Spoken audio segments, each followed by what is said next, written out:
कहानी की शुरुआत में हम तैब्योर की रानी ईवा को देखते हैं, जो बर्फ की सुंदरता को देख रही थी। ईवा को उस बर्फीले मौसम में एक फूल नजर आता है जो इस सफेद बर्फ की चादर में खूबसूरत लग रहा था। ईवा उसे तोड़ने की कोशिश करती है, लेकिन उसके हाथ में कांटा लग जाता है और उसके खून की बूंदें बर्फ पर गिरती है जो फूल की तरह सुंदर लग रही थी। रानी ईवा इच्छा करती है कि उसका आने वाला बच्चा भी इस बर्फ की तरह सफेद और इस फूल की तरह ताकतवर हो जो बर्फ में भी खिल रहा है। ईवा की इच्छा पूरी होती है और कुछ वक्त बाद उसके घर एक बेटी जन्म लेती है जो बहुत हसीन थी। रानी ईवा और राजा मैग्नस उसका नाम स्नो वाइट रखते हैं। समय बीत जाता है और स्नो वाइट थोड़ी बड़ी हो जाती है, लेकिन वक्त के साथ ईवा भी बीमार होने लगी थी। स्नो वाइट का एक दोस्त भी था जिसका नाम विलियम था। वो हमेशा स्नो वाइट को सेब तोड़ कर देता था। एक दिन स्नो वाइट की माँ की मृत्यु हो जाती है और किंग मैग्नस, जो अपनी पत्नी से बहुत प्यार करता था, वो उदास रहने लगता है और इस टूटे दिल के साथ वो एक युद्ध पर जाता है। उसका सामना एक डार्क फोर्स से होता है। किंग मैग्नस और उसका सेनापति टू अपने सैनिकों के साथ मिलकर उस सेना का सामना करते हैं, लेकिन डार्क फोर्स की सेना काली शक्तियों से बनी थी और वो तलवार के वार से टूट जाते हैं। मैग्नस वो युद्ध जीत जाता है। तभी उन्हें एक लड़की मिलती है जिसे डार्क फोर्स ने बंदी बना रखा था। किंग मैग्नस भी उस लड़की को देखता है जो बहुत सुंदर थी और उसकी आंखों में वो अपना गम भूल जाता है और वो उस लड़की से अगले ही दिन शादी भी कर लेता है। और अब वो लड़की तैब्योर की एक नई रानी बन चुकी थी जिसका नाम रेवन था। रात में रेवन किंग मैग्नस को जान से मार डालती है क्योंकि वो तैब्योर पर कब्जा करना चाहती थी। असल में रेवन ही डार्क फोर्स की क्वीन थी जो तैब्योर की दुश्मन थी। रेवन अपने सैनिकों को महल में बुला लेती है जिनके साथ उसका भाई भी था। ये लोग एक ही रात में तैब्योर में तबाही मचा देते हैं। विलियम और उसका पिता डूक स्नो वाइट को बचाकर वहाँ से निकलने लगते हैं, लेकिन स्नो वाइट महल से नहीं निकल पाती। विलियम जाते जाते उसे कहता है कि वो एक दिन उसे वापस जरूर लेने आएगा। रेवन के सैनिक तैब्योर के सारे लोगों को मार डालते हैं, लेकिन वो स्नो वाइट को कैद कर देती है। रेवन के लिए महल में एक जादुई आईना लाया जाता है। वो उस आईने से पूछती है, आईने बता दुनिया में सबसे हसीन कौन? वो आईना बताता है कि आज के दिन दुनिया में सबसे हसीन क्वीन रेवन के अलावा कोई भी नहीं। उसके पास बहुत सी जादुई शक्तियाँ थी जिससे वो किसी को भी मार सकती थी, मगर रेवन की काली शक्तियाँ तैब्योर की प्रकृति को तबाह कर देती हैं। समय के साथ स्नो वाइट भी जवान हो जाती है। एक दिन एक और लड़की को कैद में लाया जाता है। स्नो वाइट उससे पूछती है कि वो कौन है और बाहर की दुनिया कैसी है। वो लड़की बताती है कि रेवन के आने से तैब्योर में हरियाली खत्म हो चुकी है और उसने तैब्योर की सारी लड़कियों को बंदी बना रखा है, लेकिन वो उनके साथ क्या करती है ये कोई भी नहीं जानता।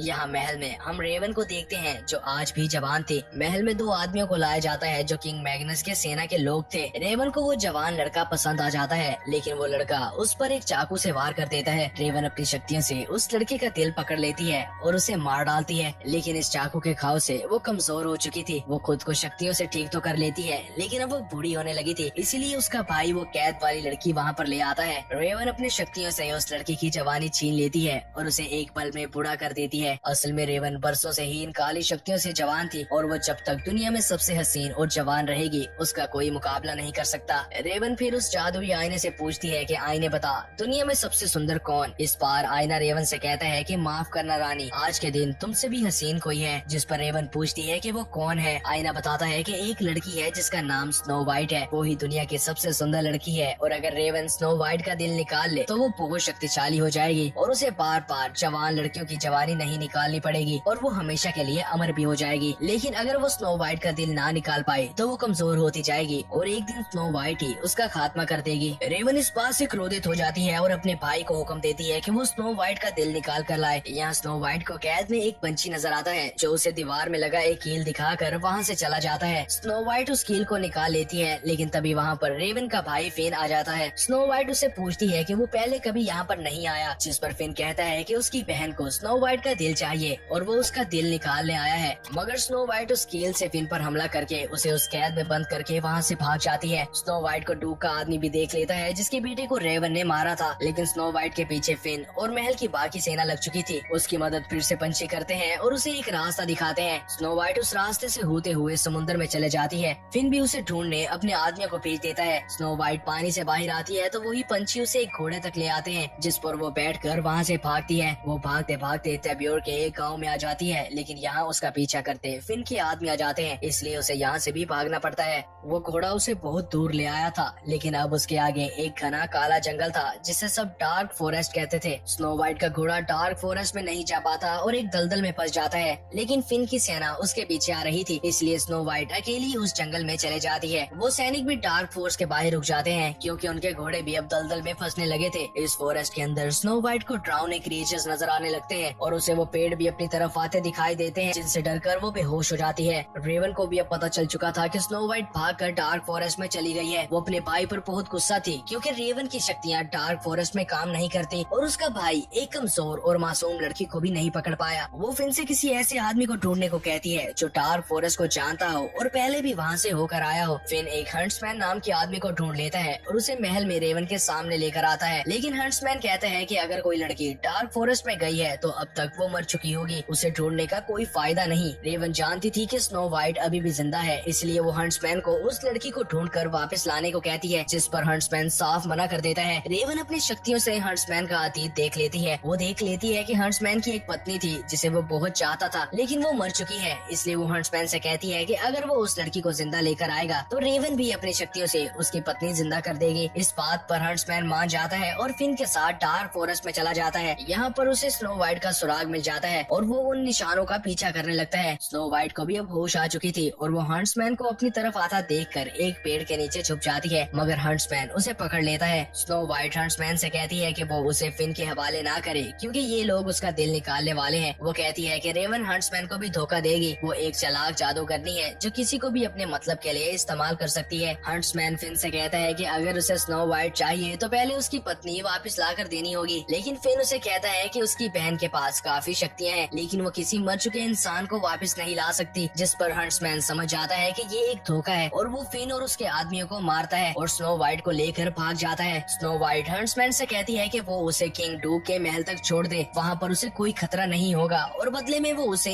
100 सोने के सिक्के भी देगी। यहाँ किंग डूक को भी स्नो वाइट के जिंदा होने की खबर मिल चुकी थी, इसलिए वो अपने बेटे विलियम को ये बात बता देता है। विलियम तुरंत ही स्नो वाइट से किया वादा पूरा करने के लिए निकल जाता है। फिर कुछ और लोगों को ढूंढ लेता है जो डार्क फॉरेस्ट के बारे में जानते थे, लेकिन तभी उनके आगे विलियम आ जाता है जो फिन से पूछता है कि क्या उसे किसी तीरंदाज की जरूरत है, लेकिन फिन के पास पहले से ही एक तीरंदाज था जिसे वो विलियम को मार डालने को कहता है, लेकिन विलियम आसानी से उसके तीर से बच जाता है और उसे मार डालता है। यहाँ जंगल में स्नो वाइट और हंट्समैन का सामना एक दानव से हो जाता है। हंट्समैन उसका काफी मुकाबला करता है, लेकिन वो दानव बहुत ताकतवर था और वो हंट्समैन को काफी मारता है, लेकिन अचानक स्नो वाइट उसके आगे आ जाती है। वो दानव स्नो वाइट पर हमला नहीं करता बल्कि उसे देखकर शांत हो जाता है और वहाँ से चला जाता है। उसके बाद ये दोनों डार्क फॉरेस्ट से बाहर निकल जाते हैं। यहाँ इनको कुछ महिलाएं रोक लेती हैं क्योंकि उनका मानना था कि जंगल से कोई शैतान या राक्षस ही बाहर आ सकता है, लेकिन स्नो वाइट के मदद मांगने पर वो उनको अपने साथ ले जाती हैं। ये लोग एक गांव में पहुंचते हैं जहां सिर्फ लड़कियां रहती थी। यहाँ पर हंट्समैन को पता चल जाता है कि स्नो वाइट किंग मैग्नस की बेटी है, लेकिन वो समझता था कि उसका स्नो वाइट के साथ रहना स्नो वाइट के लिए खतरनाक हो सकता है, इसलिए वो रात में उस गाँव से चला जाता है। लेकिन तभी वहाँ पर फिन और उसके साथी आ जाते हैं जो उस गाँव को जला देते हैं, लेकिन वो महिलाएं किसी तरह खुद को और स्नो वाइट को बचा लेती हैं। विलियम भी स्नो वाइट को देख लेता है, लेकिन उसे इस गांव की लड़कियों को बचाना था। हंट्समैन को भी गांव में लगी आग नजर आ जाती है, इसलिए वो स्नो वाइट के लिए वापस आता है। यहाँ स्नो वाइट को एक आदमी उठाकर अपने साथ ले जाने लगता है, लेकिन हंट्समैन उसे बचा लेता है और वो लोग वहाँ से भाग जाते हैं। दूसरी तरफ हम रेवन को देखते हैं जो अब कमजोर होती जा रही थी और वो अपने बचपन के दिन याद करती है जब उसकी माँ ने उसे एक जादुई मंदिर से जादूगरनी बना दिया था और उसे हमेशा जवान रहने को कहा था। हंट्समैन और स्नो वाइट भी एक जगह पर आकर रुकते हैं, लेकिन यहाँ पर इनको कुछ लोग देख रहे थे और वो उन पर हमला भी कर देते हैं। ये लोग असल में बोने थे जिनको तैब्यूर के लोग फॉरेस्ट मैन कहा करते थे। ये बोने हंट्समैन और स्नो वाइट को उल्टा लटका कर उनके सामान की तलाशी लेने लगते हैं, लेकिन इनको वहाँ से कुछ भी नहीं मिलता। इस बीच स्नो वाइट इनको बताती है कि वो मैग्नस की बेटी स्नो वाइट है जो तैब्यूर की असली प्रिंसेस है। उन बोने आदमियों का एक लीडर था जो देख नहीं सकता था, लेकिन वो स्नो वाइट और उसके ब्लड की प्योरिटी को महसूस कर पा रहा था। वो अपने साथियों से कहता है कि ये लड़की सच बोल रही है, लेकिन तभी वहाँ पर फिन और उसके आदमी पहुँचने लगते हैं, इसलिए ये लोग इन दोनों को खोल देते हैं और अपने साथ एक गुफा में ले जाते हैं। फिन के आदमियों को भी इन दोनों का सुराग मिल जाता है। वो बोने इनको लेकर गुफा से होते हुए एक जंगल में पहुँच जाते हैं। ये जंगल और यहाँ की प्रकृति बहुत अद्भुत और सुंदर थी। वो लोग बताते हैं कि रेवन एक जादूगरनी है जिसकी बुरी शक्तियों की वजह से तैब्यूर के आसपास के जंगल उजड़ गए, लेकिन ये जंगल अभी भी सुरक्षित है। वो इस जंगल को फॉरेस्ट ऑफ फेरिस कहकर बुलाते हैं। इन लोगों को यहाँ पर रात हो जाती है। हंट्समैन से एक बोना आदमी पूछता है कि क्या तुम सच में प्रिंसेस का साथ सिर्फ गोल्ड कॉइन के लिए दे रहे हो, जिस पर हंट्समैन उसे कहता है कि पहले वो गोल्ड कॉइन्स की खातिर उसके साथ था, लेकिन अब वो उसे पसंद करने लगा है। नेक्स्ट मॉर्निंग स्नो वाइट की आंख खुलती है जहाँ उसे वही पंछी नजर आते हैं जो उसकी मदद कर रहे थे। उन पंछियों में से 2 फेरिस निकलती हैं जो स्नो वाइट को अपने पीछे आने को कहती हैं। जंगल का हर चीव स्नो वाइट को देख रहा था और हर फेरी उसे देखकर खुश थी। बाकी के लोग भी उठकर स्नो वाइट का पीछा करने लगते हैं। वो चलती चलती एक 12 सिंगे तक पहुँच जाती है। बोनो का लीडर हंट्समैन को बताता है कि आज तक हर्ट को कोई भी नहीं खोज पाया, लेकिन ये हर्ट खुद स्नो वाइट को मिलने आया है। इसका मतलब स्नो वाइट ही हमें इस शराब से मुक्ति दिलवाएगी और फिर से तैब्योर के महल पर मैग्नस की बेटी राज करेगी। तैब्योर की प्रकृति फिर से पहले जैसी हो जाएगी। लेकिन तभी उस हर्ट पर एक तीर आकर लगता है, क्योंकि फिन और उसके लोग यहाँ भी पहुँच चुके थे। यहाँ पर काफी लड़ाई होती है जिसमें स्नो वाइट और विलियम एक दूसरे को मिलते हैं। हंट्समैन भी फिन के आदमियों को मारकर उसके साथ लड़ने लगता है और स्नो वाइट को बचाते बचाते एक पौना अपनी जान गंवा देता है। रेवन ने अपने भाई को पहले से भी ज्यादा शक्ति दे रखी थी, लेकिन हंट्समैन उसे नुकीले पेड़ पर धक्का दे देता है। फिन अपनी बहन से मदद करने को कहता है, लेकिन वो भी फिन के जख्मी हो जाने की वजह से बहुत कमजोर होने लगी थी और तड़प रही थी। कुछ देर बाद फिन भी मर जाता है। उसके बाद ये लोग आगे बढ़ते हैं। हर कोई प्रिंसेस के लिए जान देने की कसम खाता है। विलियम स्नो वाइट से उसे बचपन में छोड़ जाने के लिए माफी मांगता है, लेकिन स्नो वाइट कहती है कि तुम मुझे कभी छोड़कर नहीं गए थे, बल्कि मैं पीछे रह गई थी और तब हम बच्चे थे, इसलिए उसे खुद को दोष नहीं देना चाहिए। रात में ये लोग आराम करने रुकते हैं, जहाँ विलियम और हंट्समैन स्नो वाइट की बातें करने लगते हैं। अगली सुबह हम स्नो वाइट को देखते हैं जो जंगल में घूम रही थी। वो अपनी माँ की तरह बर्फ को देखकर खुश हो रही थी। तभी वहाँ पर विलियम भी आता है, जो उससे बचपन की बातें करने लगता है और बातों बातों में वो उसे वैसे ही एक सेब देता है जैसे वो बचपन में दिया करता था। स्नो वाइट वो सेब लेकर खाने लगती है, लेकिन उसे अचानक कुछ होने लगा था। वो सेब किसी जहरीले फल में बदल जाता है। असल में ये विलियम नहीं बल्कि रेवन थी,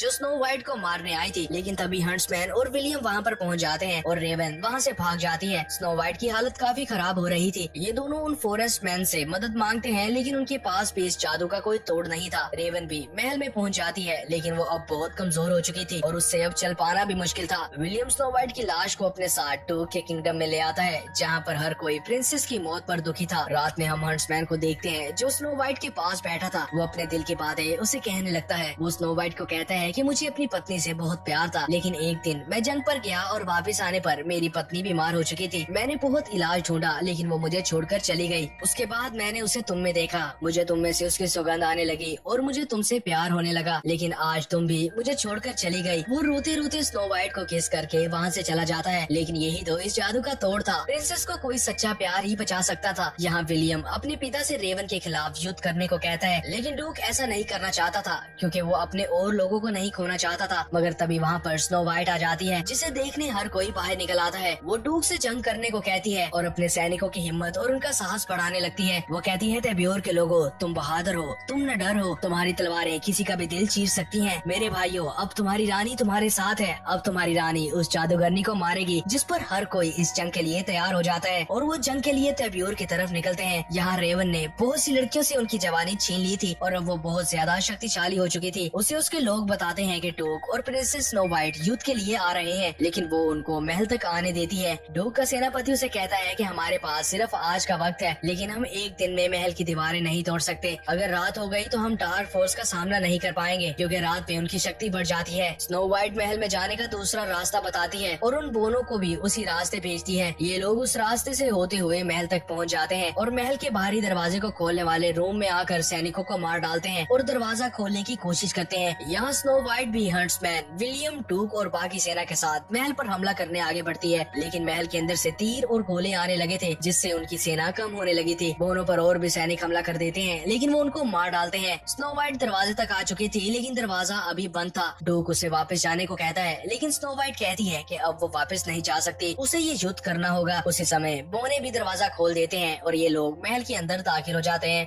और यहाँ पर एक बहुत बड़ा युद्ध शुरू हो जाता है। स्नो वाइट की नजरें रेवन पर जाती हैं और वो उसके पीछे महल में जाने लगती है। हंट्समैन भी उसे जाते हुए देख लेता है और विलियम को साथ लेकर उसके पीछे जाने लगता है। स्नो वाइट रेवन के पास पहुँच जाती है और उसके पीछे विलियम और हंट्समैन भी अपने आदमियों के साथ आ जाते हैं, लेकिन रेवन अपनी शक्तियों से उन पर अपनी कांच की सेना छोड़ देती है, जिसे मारा नहीं जा सकता था। स्नो वाइट रेवन से लड़ने की कोशिश करती है, लेकिन उसने खुद को बहुत ज्यादा शक्तिशाली कर लिया था और स्नो वाइट तो उसको हाथ भी नहीं लगा पा रही थी। रेवन इतनी ताकतवर थी कि आग भी उसका कुछ नहीं बिगाड़ सकती थी। यहाँ विलियम और बाकी सैनिक उन कांच के सैनिकों से लड़ नहीं पा रहे थे, लेकिन सिर्फ हंट्समैन उनका सामना कर रहा था। स्नो वाइट आखिरी बार अपनी तलवार उठाने के लिए आगे बढ़ती है, लेकिन रेवन उस पर हमला करने के लिए उसके ऊपर बैठ जाती है। इससे पहले कि वो स्नो वाइट का दिल निकालती, स्नो वाइट एक चाकू से रेवन के दिल पर वार करती है, जिससे उसकी सारी शक्ति खत्म हो जाती है और उसकी कांच की सेना भी रुक जाती है। स्नो वाइट के वार से रेवन की मृत्यु हो जाती है। उसके बाद हम स्नो वाइट को देखते हैं, जिसकी ताज पोशी की जाती है। वो तैब्योर की क्वीन बन जाती है और उसी के साथ ये मूवी खत्म हो जाती है।